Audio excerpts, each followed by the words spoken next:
There are moments in human history so deeply sacred that time itself seems to hold its breath. Moments where the veil between this world and eternity feels thinner.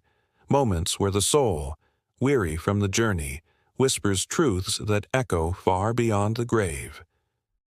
Such a moment came quietly in a modest room in Calcutta on the evening of September 5, 1997. The world was about to lose a woman whose life had become a living prayer, a vessel of compassion for the forgotten, the suffering, and the dying. Mother Teresa, at the end of a life lived entirely for others, whispered her final words. "Jesus, I love you. Jesus, I am coming home."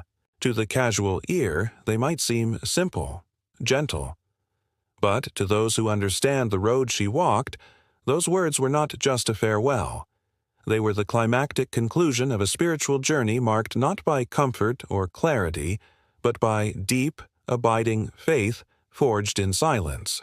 Mother Teresa, known globally as the Saint of the Gutters, had spent her entire adult life caring for the poorest of the poor. Her touch became synonymous with tenderness. Her presence brought dignity to the forgotten. Her eyes, often tired but unwavering, carried the weight of thousands of broken stories. But behind that serene, selfless exterior, there was a hidden truth known only to a handful of confidants, until after her death. In 2007, the world was shaken by the publication of her private writings, compiled in the book, Come Be My Light. These letters unveiled something few expected. For nearly 50 years, Mother Teresa experienced what the mystics call the dark night of the soul, a profound interior emptiness, a silence, a sense of divine absence so intense that she wrote, "There is so much contradiction in my soul, such deep longing for God. Suffering continues, and yet I smile." Imagine it. Decades of serving in the name of Christ while internally feeling spiritually abandoned. For many, this would cause the collapse of faith. For Mother Teresa, it became the foundation of her sanctity, because she never gave up. Not once, not in the noise, not in the silence. She continued feeding the hungry. She continued cleaning the wounds of the dying. She continued to smile. And when praised, she gently deflected glory away from herself and back to God, even when she could not feel His presence. This was no ordinary kind of strength. This was supernatural fidelity. She once wrote, "I want to love Jesus as He has never been loved before." And that love wasn't rooted in emotional consolation. It was a decision, a choice to trust without sight, a choice to serve without reward, a choice to love without feeling loved. This is where her story transcends biography and becomes a message for every soul alive today.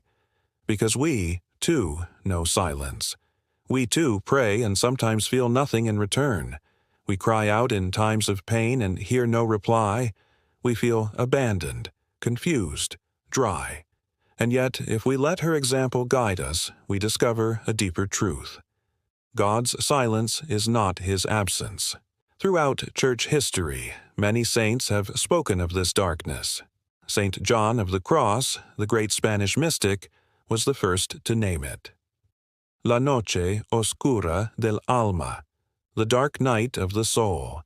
It is not a punishment, but a gift. A painful one, yes, but one that purifies the soul.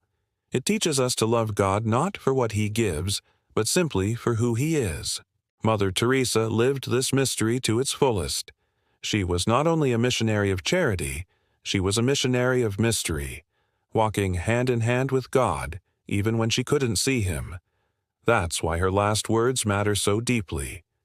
After 5 decades of spiritual emptiness, her final whisper was not a cry of doubt. It was not bitterness. It was not fear. It was pure, unfiltered love. Jesus, I love you. Jesus, I am coming home. Those words are the summary of her life, the culmination of years spent trusting in the dark. And they weren't just for her.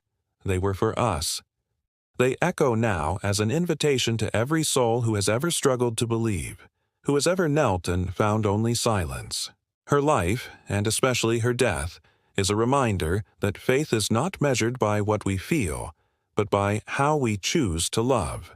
And love, at its purest, is a choice, an act of the will that says, I will stay, I will serve, I will believe, even when I don't feel it. In today's world, we are often told that faith should be full of light, joy, and spiritual highs. But Mother Teresa shows us something far deeper, that real holiness is found in perseverance, in showing up day after day, even when the soul feels dry. And isn't that the kind of witness the world needs now? A witness not of perfection, but of commitment. A voice that says, even when my prayers feel empty, I will pray. Even when I feel alone, I will love. Even when God is silent, I will remain faithful.